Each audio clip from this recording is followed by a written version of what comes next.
처음부터 내 삶은 그의 손에 있었죠.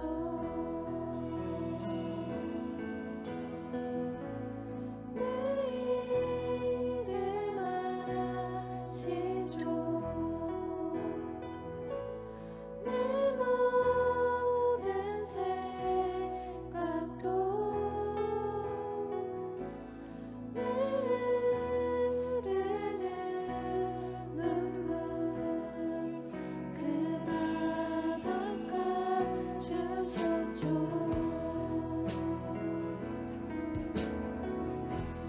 나를 지으신 주님 내 안에 계셔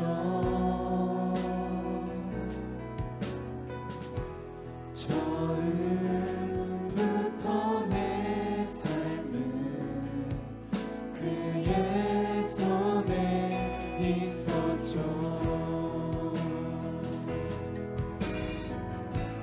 내 이름 아시죠. 내 모든 생각도 내 흐르는 눈물 그가 닦아주셨죠. 내 이름 아시죠. 내 이름 아시죠. 내 모든 생각도 내 흐르는 눈물 그가 닦아주셨죠. 다시 한 번 더 찬양합시다. 내 이름 아시죠. 내 이름 아시죠. 내 모든 생각도 내 흐르는 눈물 그가 닦아주셨죠. 주의 날개 아래 거하는 것 주의 날개 아래 거하는 것 주의 임재 안에 거하는 것 나의 가장 큰 소망 나의 가장 큰 은혜 주와 함께 동행하느니 주의 날개 아래 거하는 것 주의 임재 안에 거하는 것 나의 가장 큰 소망 나의 가장 큰 은혜 주와 함께 동행하느니 주의 날개 아래 거하는 것 주의 날개 아래 거하는 것 주의 임재 안에 거하는 것 나의 가장 큰 소망 나의 가장 큰 은혜 주와 함께 동행하느니 주의 날개 아래 주의 날개 아래 거하는 것 주의 임재 안에 거하는 것 나의 가장 큰 소망 나의 가장 큰 은혜 주와 함께 동행하느니 나의 가장 큰 소망 나의 가장 큰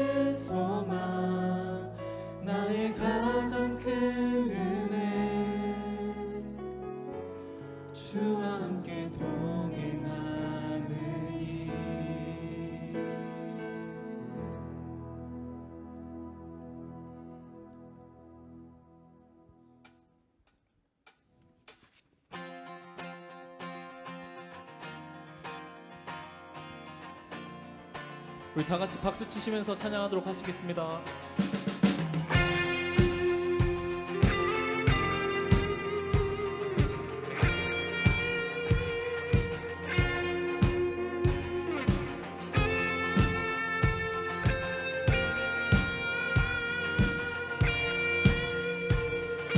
빛의 사자들이여, 빛의 사자들이여, 어서 가서 어둠을 물리치고 주의 진리 모르는 백성에게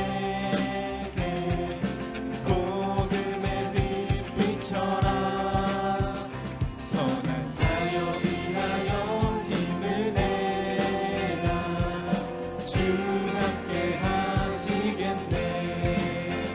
주의 크신 사랑을 전파하여 복음의 빛 비춰라. 빛의 사자들이여,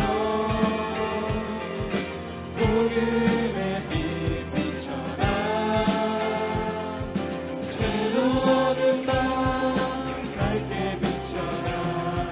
빛의 사자들이여.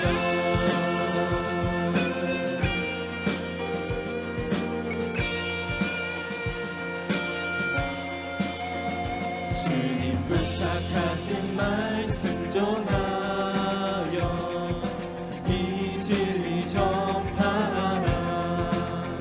산을 넘고 물 건너 힘을 다해 복음의 빛 비춰라. 동서남북 어디나 땅끝까지 주님만 의지하고 눈 어두워 못 보는 백성에게 복음의 빛 비춰라. 빛의 사자들이여, 복음의 빛 비춰라. 죄로 어두운 밤 밝게 비춰라. 빛의 사자들이여, 빛의 사자들이여, 빛의 사자들이여, 복음의 빛 비춰라. 죄로 어두운 밤 밝게 비춰라. 빛의 사자들이여.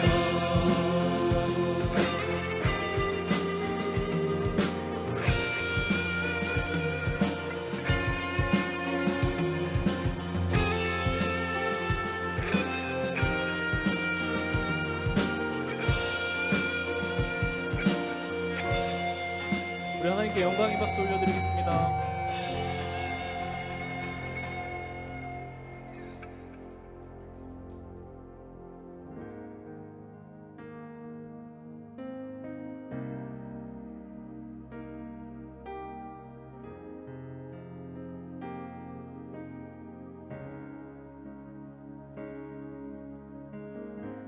주님만이 왕이십니다. 주님만이 왕이십니다. 주님만이 왕이십니다. 주님만이 왕이십니다. 이곳에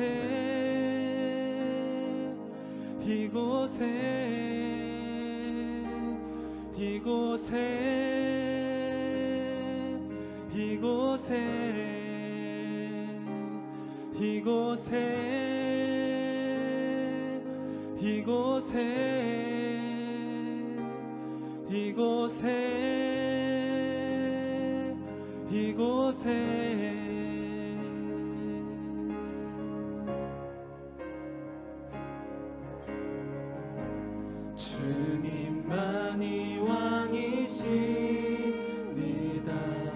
주님만이 왕이십니다. 주님만이 왕이십니다.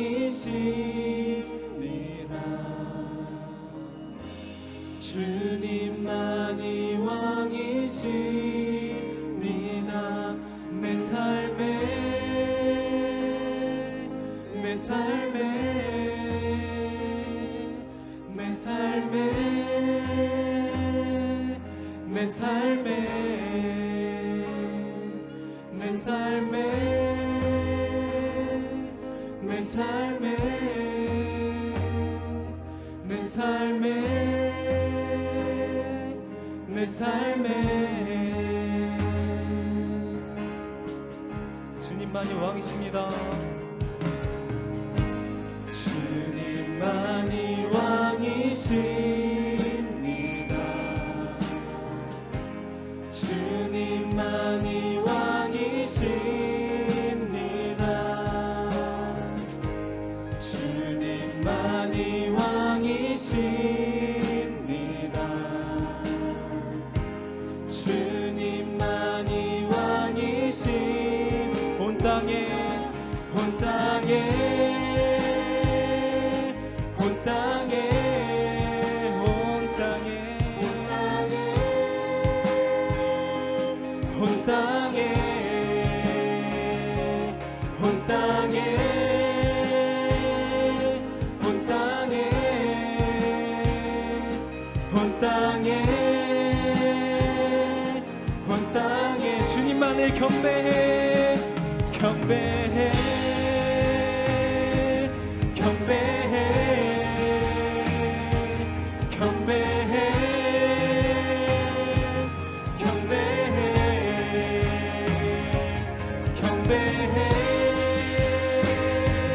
경배해 경배해 경배해 모든 일 위해 모든 일을 위해 뛰어나신 이름 왕의 왕 예수께 엎드려 경배해 모든 일을 위해 뛰어나신 이름 왕의 왕 예수께 손 들고 경배 모든 일을 위해 모든 일을 위해 뛰어나신 이름 왕의 왕 예수께 엎드려 경배해 모든 일을 위해 뛰어나신 이름 왕의 왕 예수께 손 들고 경배해 주님만이 주님만이 왕이십니다. 주님만이 왕이십니다. 주님만이 왕이십니다. 주님만이 왕이십니다. 주님만이 주님만이 왕이십니다. 주님만이 왕이십니다. 주님만이 왕이십니다. 주님만이 왕이십니다.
권고드리겠습니다.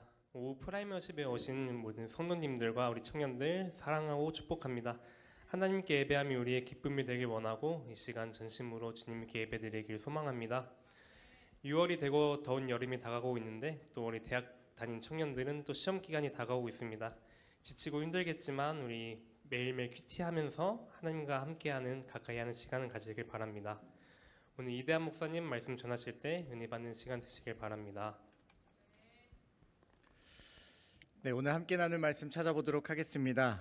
요한복음 1장 45절부터 50절까지의 말씀입니다. 빌립이 나다나엘을 찾아 이르되 모세가 율법에 기록하였고 여러 선지자가 기록한 그 일을 우리가 만났으니 요셉의 아들 나사렛 예수니라. 나다나엘이 이르되 나사렛에서 무슨 선한 것이 날 수 있느냐. 빌립이 이르되 와서 보라 하니라. 예수께서 나다나엘이 자기에게 오는 것을 보시고 그를 가르쳐 이르시되 보라 이는 참으로 이스라엘 사람이라. 그 속에 간사한 것이 없도다. 나다나엘이 이르되 어떻게 나를 아시나이까. 예수께서 대답하여 이르시되 빌립이 너를 부르기 전에 내가 무화과 나무 아래에 있을 때 보았노라. 나다나엘이 대답하되 랍비여 당신은 하나님의 아들이시요 당신은 이스라엘의 임금이로소이다. 예수께서 대답하여 이르시되 내가 너를 무화과 나무 아래에서 보았다 함으로 믿느냐. 이보다 더 큰 일을 보리라. 아멘. 샬롬. 사랑하는 이신교회 우리 청년 공동체 여러분, 또 사랑하는 우리 이신교회 공동체 여러분, 주의 이름으로 사랑하고 축복하고 환영합니다. 함께 옆에 있는 지체들과 인사해 보도록 하겠습니다. 사랑하고 축복합니다. 네, 한 주간 빌립처럼 계산적이고 현실주의자이기에 하나님의 말씀에 믿음으로 반응하는 것이 아니라 이것저것 나의 기준들과 세상의 기준으로 합리화하며 살아가지 않으셨을 것이라 확신하고 믿습니다. 오늘은 여러분과 함께 6번째 제자인 나다나엘에 대해서 함께 나눠보려고 합니다. 이 6번째 제자 나다나엘은요, 요한복음에만 기록이 되어져 있습니다. 요한복음을 제외한 마태, 마가, 누가 그리고 사도행전에서는요, 이 나다나엘이란 이름보다는 바돌로메라고 이름이 기록이 되어져 있습니다. 이 나다나엘이란 이름 뜻은 하나님의 선물이란 이름 뜻입니다. 그런데 왜 나다나엘을 바돌로메라고 불렀을까요? 이 히브리어에서 바라는 것은 누구누구의 아들이란 이름 뜻입니다. 예수님이 베드로를 부르셨을 때 바요나 시모나라고 말씀하신 거 알고 계시죠? 이 바요나는 요한의 아들 시모나라고 하시는 말씀이었습니다. 성경에 장님 바디메오도 나옵니다. 이 바디메오도 디메오의 아들이란 이름 뜻이지 별명이었지 진짜 이름은 아니었습니다. 오늘 주인공인 나다나엘도 이 나다나엘이 본명이었지만 바돌로메라는 것은 그 지역에서 이 나다나엘을 부르던 애칭, 별칭 같았습니다. 제가 시골에 내려가면 어른들이 저를 자주 보는 게 아니시고 가끔 1년에 한두 번씩 보는 것이다 보니까 제 이름을 기억하지 못하실 때가 있습니다. 그때 저희 아버지 성함이 이충자 희자이신데 저를 보면서 충이 아들, 그 목사 되려는 아들 이렇게 얘기를 하실 때가 있습니다. 이것과 마찬가지로 당시에 나다나엘을 동네 사람들이 바돌로메, 돌로메의 아들이라고 이렇게 애칭해서 불렀던 것입니다. 그래서 마태, 마가, 누가 이 공간복음에서는 바돌로메라고만 기록이 되어져 있는데 도대체 어떻게 나다나엘과 바돌로메가 같은 사람으로 볼 수 있느냐라고 생각하실 수 있습니다. 근데 공간복음에서 이 바돌로메가 나올 때 늘 항상 빌립과 묶여서 같이 기록이 되어져 있습니다. 그리고 오늘 본문인 이 요한복음에서 빌립이 예수님을 만난 이후에 자신의 가장 친한 친구였던 한 사람을 찾아가게 되는데 그가 바로 나다나엘이었습니다.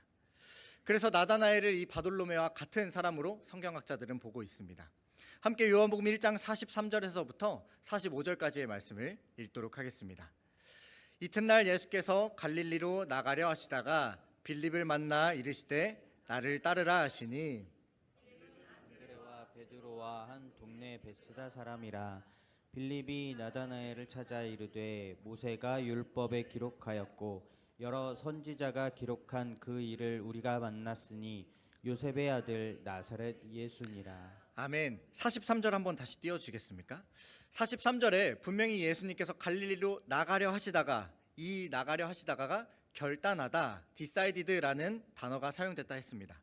예수님이 빌립을 만나러 갈릴리에 가신 게 예수님이 결심하시고 나가셨는데, 이 신중하고 현실주의자였던 빌립을 단도직입적으로 너 내 제자가 되어라 라고 말씀해 주셨습니다.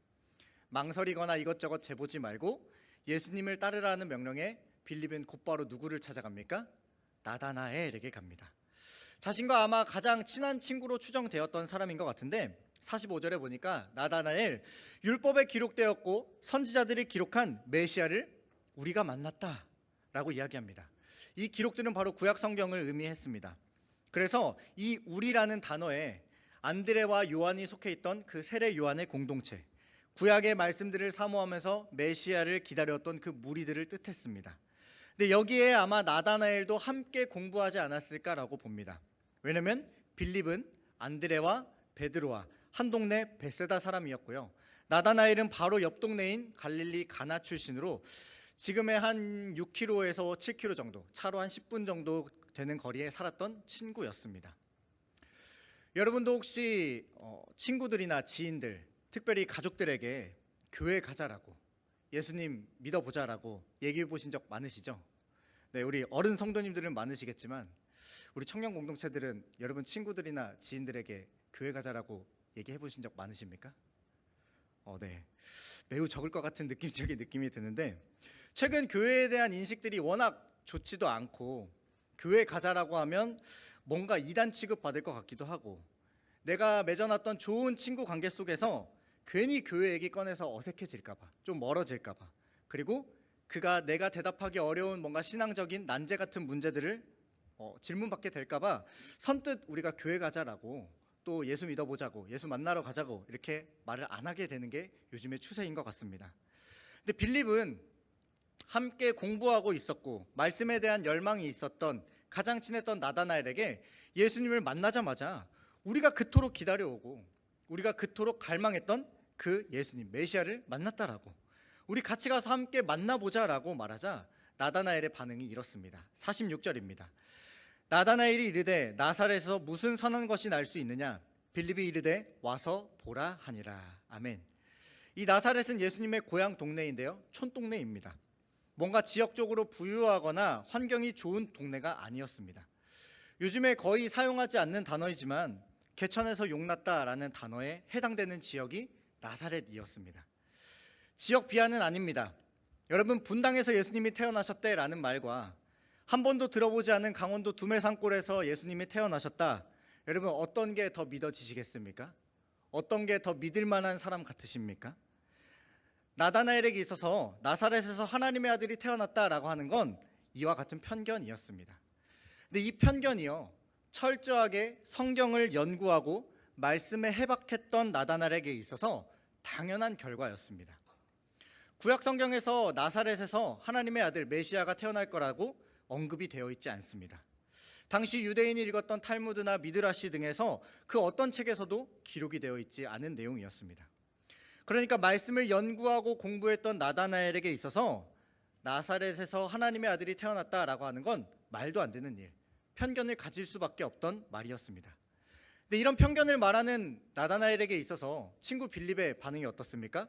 와서 보라고, 거절하고 그거 아닌 것 같아 라고 말하는 친구에게 한번 와보라고, 나 믿고 한 번만 와보라고, 나 믿고 함께 가보기만 한다면 그 예수님이 진짜라는 걸 알게 될 거라고 얘기한 겁니다.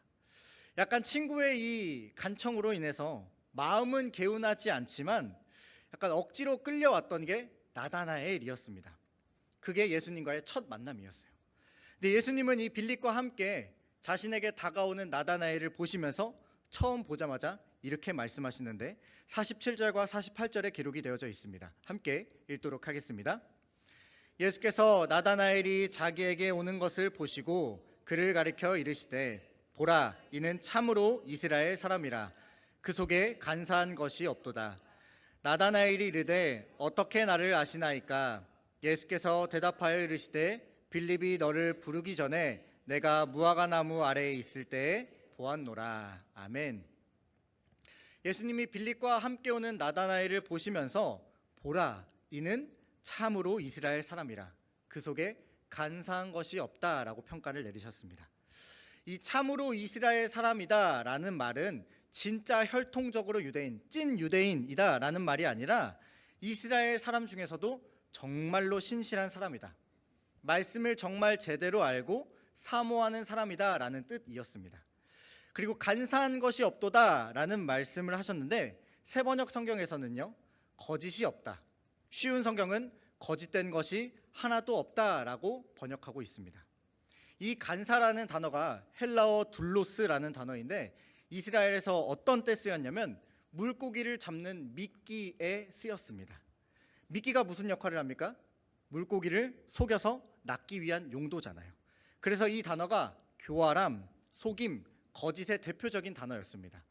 그런데 예수님이 나다나엘에게 이 거짓, 속임, 그런 게 하나도 없다. 이 사람은 거짓이 없고 누군가를 속이지 않은 진실한 사람으로 살아왔구나라고 보자마자 평가를 내리셨던 겁니다. 근데 방금 나다나엘이 빌립의 말을 듣고 어떤 편견을 가졌습니까? 예수님이 하나님의 아들이 아닐 거라고, 나사렛 출신은 하나님의 아들이 되지 않을 거라고 철저하게 성경에 기초한 편견을 제시했습니다. 유대 베들레헴이면 뭐 어느 정도 내가 추측해 볼 수 있겠지만 말도 안 된다라고 이미 나다나엘은 그 마음속에 결론을 내렸습니다. 그런데 예수님은 그 편견 속에서도 그 마음의 정직함을 가지고 있던 나다나엘을, 그 본래의 모습을 알고 평가를 내리셨던 겁니다. 이 모습이 이어지는 48절에 나와 있습니다. 48절을 함께 다시 한번 띄워주시겠습니까? 예수님께서 나다나엘을 보시고 너가 참으로 진실된 사람이구나 평가하시니까 나다나엘이 아니 예수님 어떻게 나를 알고 계십니까? 정확하게 자신을 꿰뚫어 보는 예수님 앞에서 상당히 놀랍니다. 이어지는 예수님의 대답이 이렇습니다. 빌립이 너를 부르기 전에 내가 너가 무화과 나무 아래에 앉아 있을 때부터 보았다라고 말씀하셨습니다. 예수님이 분명히 빌립을 부르시기 위해 갈릴리로 결단을 하시고 나가시지 않으셨습니까? 이 결단 안에는요, 오늘 나다나엘과의 만남도 포함이 되어져 있었던 것입니다. 즉 우리가 맨 처음 제자들을 나눠 가기 시작할 때 예수님께서 언제나 그 제자들의 일상에 먼저 찾아오시고 그들의 삶을 주목하셨다라고 함께 나눴던 것처럼 오늘의 본문에서도 알 수 있는 겁니다. 사랑하는 여러분, 예수님은 오늘도 여러분의 삶을 지금 주목하고 계시고요, 여러분의 일상으로 찾아오실 줄 믿습니다. 오늘도 예수님께서 여러분을 보시면서 내 저 자녀가 정말 한 주간 수고하고 애썼구나, 그래서 정말 피곤하고 지쳐 있구나, 또 방황하고 힘들어하는구나, 말씀 잘 기억하면서 정말 믿음의 선한 싸움을 최선을 다해 싸워냈구나, 기쁨과 감사에 차있구나, 우리 안에 있는 모든 문제와 걱정들, 모든 상황들을 꿰뚫어 보시는 예수님 앞에 여러분 감출 것 없이 나아가시는 사랑하는 우리 일심 공동체 되길 주의 이름으로 간절히 소망합니다. 빌립이 너를 부르기 전에 이미 나는 네가 평소에 무화과 나무 아래에서 일상생활 하던 것을 보았다. 여러분 무화과 나무 보신 적 있으십니까? 우리나라에서 최근에 재배를 시작해서 무화과 열매들을 판매하긴 하는데요, 우리나라의 무화과 나무들은 크게 자라진 않습니다. 그런데 이스라엘에서는요 보통 3m에서 4m, 잘 자란 나무들은 7에서 8m까지 자란다고 합니다. 잎이 크고 무성해서 더운 이스라엘 같은 사막 지역에서는요 그늘을 만들어주는 나무이자 휴식을 취할 수 있는 나무였습니다. 근데 성경에서 이 무화과 나무 아래에 앉아 있다라는 의미가 조금 특별합니다. 전통적인 경건한 유대인들이 이 무화과 나무 아래에 앉아 있는 것은요, 그 아래에서 성경을 읽거나 묵상하거나 기도하는 그 경건의 모습을 의미했었습니다. 근데 시간이 지나고 예수님 시대에 와서 바리새인들이 이 무화과 나무 아래에 앉아서 성경 읽고 기도하는 걸 사람들에게 보여주고 싶어 했었습니다. 와, 저 사람 진짜 경건하다, 인정받고 싶고 티내고 싶어서 그 무화과 나무 아래에 앉아서 종교 행위를 하고 있었던 것입니다. 그러니까 변질되어 갔던 것이죠. 그러니까 내가 정말 순수한 마음으로 하나님의 말씀을 그 시원한 나무 그늘 아래 앉아서 묵상하고 공부하면서 어떻게 그 말씀들을 내 삶에 적용해 갈지 고민하는 게 아니라 나를 드러내기 위해서, 내가 인정받기 위해서, 나의 경건함을 뽐내기 위해서 변질되어진 것입니다. 거짓된 사람들, 겉모습만 그럴싸하고 진실되지 않은 가짜 그리스도인들이 이때도 정말 많았던 것입니다. 근데 오늘 예수님께서 이 무화과 나무 아래에 앉아 있었던 나다나엘을 보셨습니다. 바리새인들과 같이 자신의 의로움과 경건함을 드러내기 위해 말씀 읽고 기도하고 티냈던 사람이 아니라 정말 순수하게 그 아래에서 말씀에 대한 열망과 사모함을 가지고 묵상하고 기도하고 있던 진실된 나다나엘을 예수님은 보셨던 것입니다. 왜냐하면 나다나엘이 철저하게 성경에 근거했던 편견을 제시했기 때문입니다. 빌립과 요한처럼 함께 세례 요한 밑에서 이 메시아 예수님을 기다렸습니다. 말씀을 연구하면서.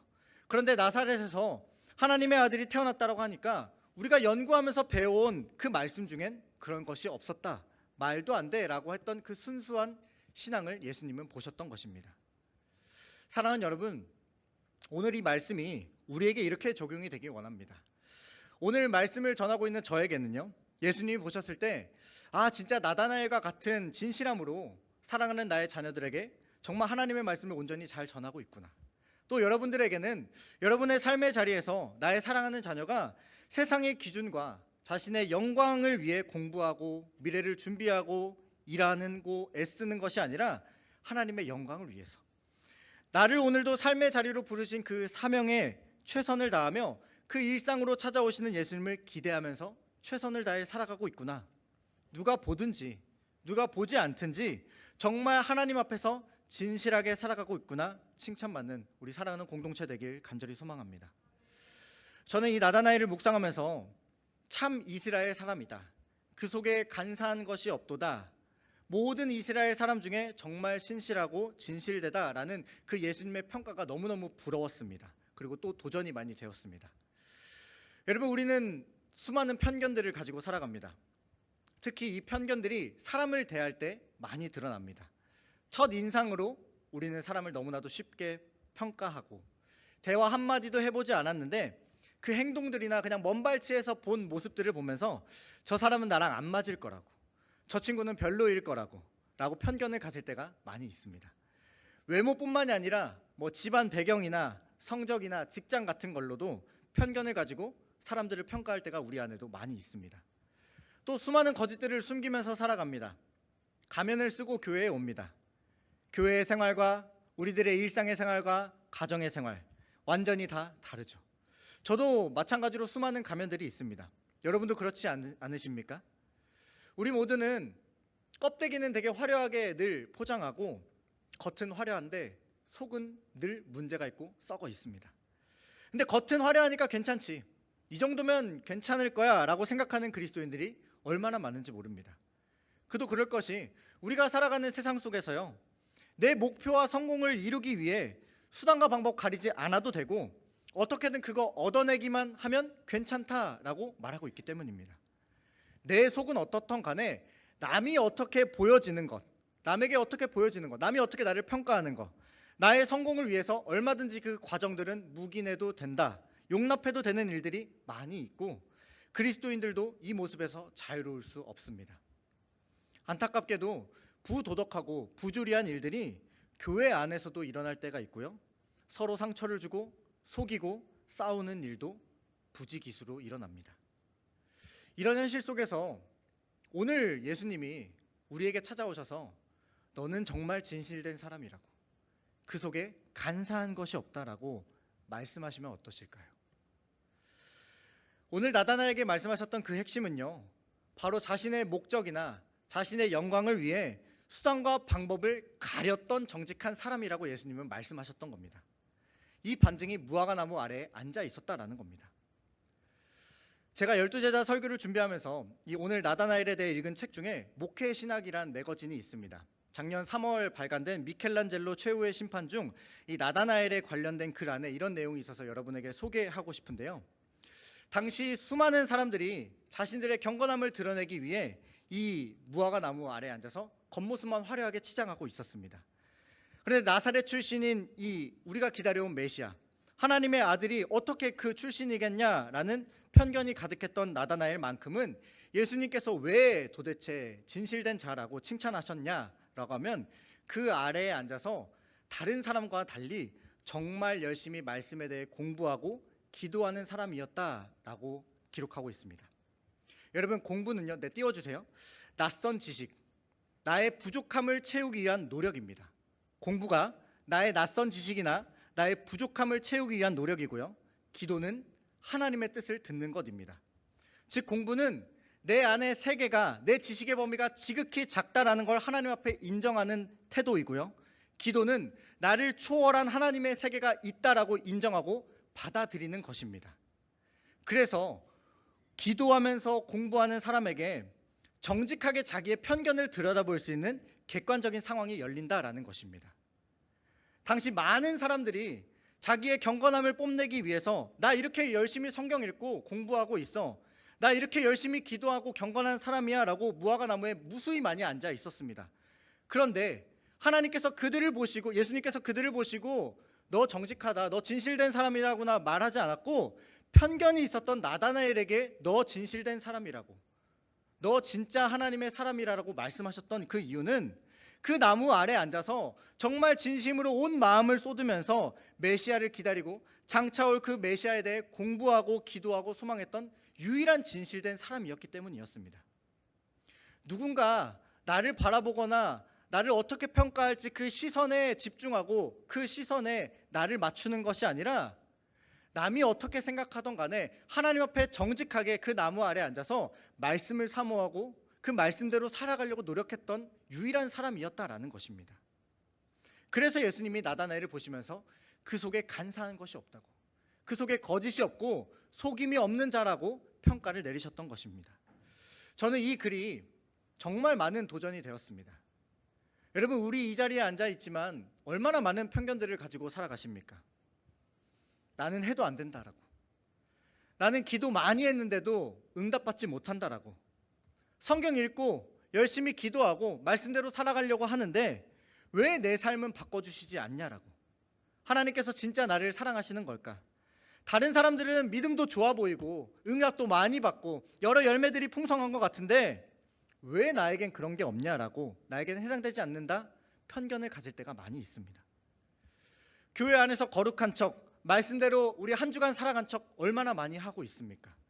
그런데 하나님 앞에 기도의 자리로 나아갈 때마다, 그 하나님 앞에 마주할 때마다 여러분, 우리 한없이 작아지는 게 우리의 현실 아닙니까? 내세울 것 없이 지극히 작은 자가 우리 아닙니까? 그런데 그래도 또 일주일을 살아내고 그래도 또 매일의 삶으로 나아가는 게 우리들의 모습입니다. 나다나엘은 누구에게 보여주기 위해, 인정받기 위해 껍데기만 화려하게 치장한 것이 아니라 그 마음이 정말 하나님 보시기에 정직했고 순수했었습니다. 비록 편견이 있었다 할지라도 진리인 예수님을 마주했을 때 그 자신의 지식적인 편견을 모두 내려놓고 그 진리 대신 예수님을 선택할 수 있는 진실한 사람이었기 때문에 참 이스라엘 사람이다, 그 속에 간사한 것이 없다라고 칭찬을 받게 되었습니다. 사랑하는 일신공동체 여러분, 하나님이 오늘 여러분들을 보실 때 그런 축복이, 그런 은혜가 있길 간절히 소망합니다. 여러분의 학교 생활, 직장 생활, 사업장, 가정 생활, 교회 생활, 그 모든 곳에 여러분과 함께 하시며 여러분의 일상에 주목하고 계시는 여러분을 기억하시길 소망합니다. 특별히 우리 공부하는 청년 공동체 여러분, 지금 이제 곧 시험 기간을 보내고 있죠. 여러분, 공부하는 이유 참 다양할 겁니다. 그런데 여러분, 오늘부터 이 공부할 때 기도의 방향이 이렇게 바뀌었으면 좋겠습니다. 하나님, 제가 지금 공부하는 이유가 제가 알고 보고 누리고 싶은 그 세계가 참 작음을 인정하며 공부합니다. 그런데 이 공부를 할 때 나의 작음을 알기에 나보다 크신 하나님을 위해 기도하며 나아갑니다. 세상의 모든 지식보다 뛰어난 그 하나님의 나라를 소망하고 꿈꾸고 이뤄가는 자로 제가 온전히 하나님 앞에 정직하게 세워져 가길 소망합니다. 이렇게 기도하며 나아갈 때 하나님이 여러분들을 보시면서 나다나엘처럼 참으로 이스라엘 사람이다, 그 속에 간사한 것이 없다라고 평가하셨던 그 은혜가 여러분의 삶 가운데 가득할 줄 믿습니다. 말씀을 마무리하도록 하겠습니다. 나다나엘은 오늘 이 예수님을 만나는 장면을 빼놓고 더 이상 성경에 기록이 되어 있지 않습니다. 아마 제자들 중에 뭔가 특별한 행동들을 하거나 뭔가 성격이 튀거나 하지 않았던 것 같습니다. 그리고 나다나엘이 어떻게 죽었는지 성경도 기록하고 있지 않습니다. 그런데 초대교회 문서들과 성경 외의 문서들을 보면 말년에 서아시아 터키 지역의 히에라폴리스 지역에 가서 사역을 하고 아르메니아와 인도까지 가서 복음을 전했다라고 기록합니다. 복음을 전하다가 매에 맞기도 하고요, 또 그의 마지막은 전도를 하다가 붙잡혀서 칼로 살갗이 다 벗겨지고 십자가에 매달려 죽은 뒤에 그 시체를 자루에 담아서 바다에 던져져서 찾을 수 없게 되었다라고 기록하고 있습니다. 순수한 마음으로 무화과나무 아래에 앉아서 성경을 연구하고 메시아를 기다리며 기도했던 나다나엘. 그 나다나엘은 자신을 알아봤던 예수님을 마주한 순간 복음을 위해 자기의 목숨까지 아낌없이 버릴 수 있는 예수 그리스도의 제자를 넘어선 사도로 변화되어져 갔습니다. 사랑하는 여러분, 오늘 하루의 삶이, 우리들의 삶이 부분적으로 예수님을 따라가지 않길 소망합니다. 온전한 따름으로 한 걸음 한 걸음씩 나아가는 우리 사랑하는 일신 공동체 모두가 되어지길 소망합니다. 주님 앞에 섰을 때 주님이 너의 평생에 참으로 그리스도인이었다, 너의 평생에 간사한 것이 없었다라고 평가하시면 얼마나 좋을까요? 우리 그 소망을 가지고 함께 주님 부르시는 그날까지 하나님 앞에서 편견들은 내려놓고 그 편견이 하나님의 말씀과 기도에 기초한 편견으로 나아가며 그 편견이 진리이신 예수님을 마주했을 때 온전한 따름의 사도로 나아가는 우리 사랑하는 일신 공동체 모두의 삶의 자리가 되길 주의 이름으로 간절히 축복하고 소망합니다.